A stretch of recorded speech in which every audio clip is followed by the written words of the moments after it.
क्या आपको spine surgery के लिए बोला गया है? क्या डर लग रहा है आपको? मैं डॉक्टर विशाल निगम, स्पाइन सर्जन, नोएडा और दिल्ली में प्रैक्टिस करता हूँ। मैं समझाता हूँ कि स्पाइन सर्जरी में स्पाइन फ्यूजन सर्जरी क्या होती है और उससे कितना डरना चाहिए, कितना नहीं डरना चाहिए।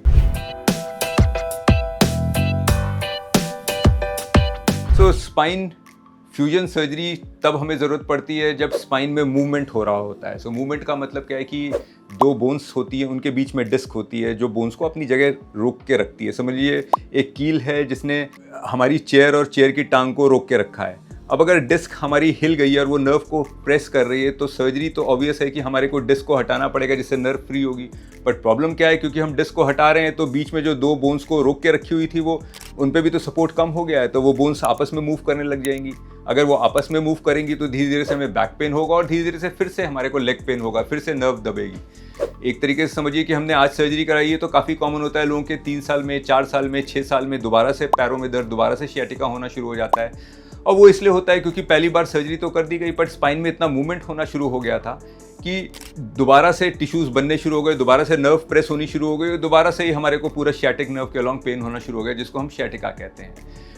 यहाँ पे आती है फ्यूजन सर्जरी। फ्यूजन सर्जरी का मतलब है कि हमने मूवमेंट को रोक दिया है। मूवमेंट को रोक दिया है तो उससे क्या फ़ायदा होगा कि दोबारा से ये प्रॉब्लम एक होने की चांसेस हमारी बहुत ही रिड्यूस या कम हो जाएंगी। एक तरीके से अगर कुर्सी की टांग हिल रही है तो हमने एक बार दोबारा से कील ठोक दी तो उसके बाद वो सॉलिड हो गई है, फिर हम उस कुर्सी को यूज़ कर सकते हैं। तो फ्यूजन सर्जरी में हम लोग इन जनरली पेडिकल स्क्रूज, कभी कभी केज लगाते हैं और बोन ग्राफ्ट डालते हैं। आइडिया क्या होता है कि हमने स्क्रूज से या केज से दो बोन्स को डिस्क हटा दी है तो बोन्स में मूवमेंट होता है, तो हमने स्क्रू से या केज से बोन को मूवमेंट रोक दिया है और दोनों बोन्स के बीच में एडिशनल बोन लगा दी है।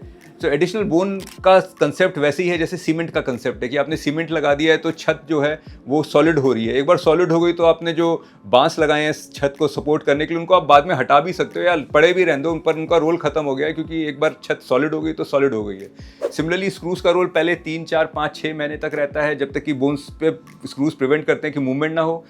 तब तक जब तक मूवमेंट नहीं हो रहा है तब तक जो हमने एडिशनल बोन डाली है वो दोनों बोन्स को आपस में चिपका देती है। एक बार चिपका दी, फ्यूज हो गई बोन, तो उसके बाद स्क्रूज का रोल खत्म हो गया है। तो बेसिकली स्क्रूज हम लोग इसलिए लगाते हैं कि बोन्स का मूवमेंट रोक सके टेम्परेरली 3 to 6 मंथ्स टाइम के लिए, जब तक कि बोन्स आपस में जुड़ रही हैं। जुड़ने को हम लोग मेडिकल लैंग्वेज में फ्यूजन कहते हैं, तो हम फ्यूजन सर्जरी करते हैं उससे।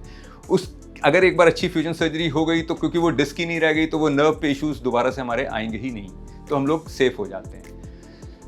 इसलिए फ्यूजन सर्जरी से कभी डरने की कोई ज़रूरत नहीं है। फ्यूजन सर्जरी काफ़ी सेफ होती है। ये मान के चलिए कि 1000 लोगों की सर्जरी होगी तो उसमें से एक जने को कभी कोई प्रॉब्लम आ सकती है, कोई नर्व इरिटेट हो सकती है सर्जरी के वजह से, बट वो उतना ही रिस्क है जितना मैं यहाँ से अपने हॉस्पिटल जाऊँगा और मेरे को कोई प्रॉब्लम हो सकती है, गाड़ी का टायर पंचर हो सकता है, तो उतना ही रिस्क है। उसके चक्कर में मैं हॉस्पिटल जाना नहीं बंद कर दूंगा। और इसीलिए 0.1% के लिए ऐसा नहीं है कि 999 लोग ज़रूरत वाली प्रॉब्लम को सॉल्व नहीं करेंगे। तो फ्यूजन सर्जरी काफ़ी सेफ सर्जरी होती है। जिस दिन हम सर्जरी करते हैं अगले दिन से पेशेंट को चलना फिरना शुरू करा देते हैं। काफ़ी बार अगले दिन या उसके नेक्स्ट डे हम लोग डिस्चार्ज भी कर देते हैं पेशेंट को। So nothing to worry, if you have been advised fusion surgery, please go ahead with the surgery. If you want to contact me, my numbers are there on the screen. नीचे screen में मेरे phone numbers हैं, मेरे से contact कर सकते हैं इन phone numbers पे।